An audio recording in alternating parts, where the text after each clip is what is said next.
It's Monday, October 30th. I'm buying some SPY 412 calls at 576. This is on the 5-minute chart breakout. I'm going to play it aggressively. You can see here, after gapping up, it's moving up strongly above the pre-market highs on the first bar.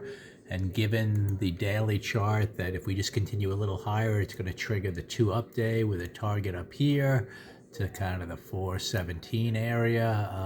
I'll give it an aggressive buy just for the sake that within this downtrend here, it looks to be wanting to broaden to the upside a little bit. If we can trigger the 2-up day, which is a high of 414.60, which we just did, as a matter of fact. That's kind of right here. So we have an official 2-up day, and we'll just see if that kind of carries up to our broadening action. We have a fair value gap in here. So, it's kind of like the beginning of last week where we opened up a little bit after a downtrend, and that's what's happening here right out of the gate. So I bought the calls here on the 5-minute breakout. We'll see if that 15-minute chart holds green and then follows through for the official signal. Or are we just taking out the daily high from yesterday and then maybe failing at some point, where at this point we have to come back through the open or the first bar low and then through the midpoint of the prior day? That'll be the sign we're failing. We'll consider that. On the 15-minute chart, where hopefully this will close green and follow through. We'll have a stop at the midway point of that bar, essentially.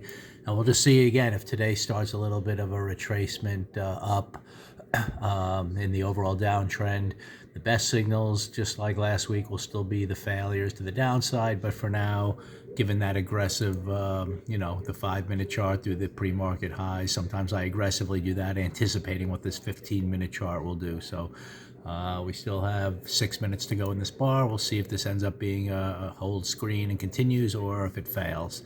And even on the 5-minute chart, if you do that aggressive buy, then you immediately exit if you get some red below here, and then you kind of watch what happens for the 15-minute bar, for a true signal. So anyway, aggressively buying it to the upside. Let's see if it continues a little higher this morning.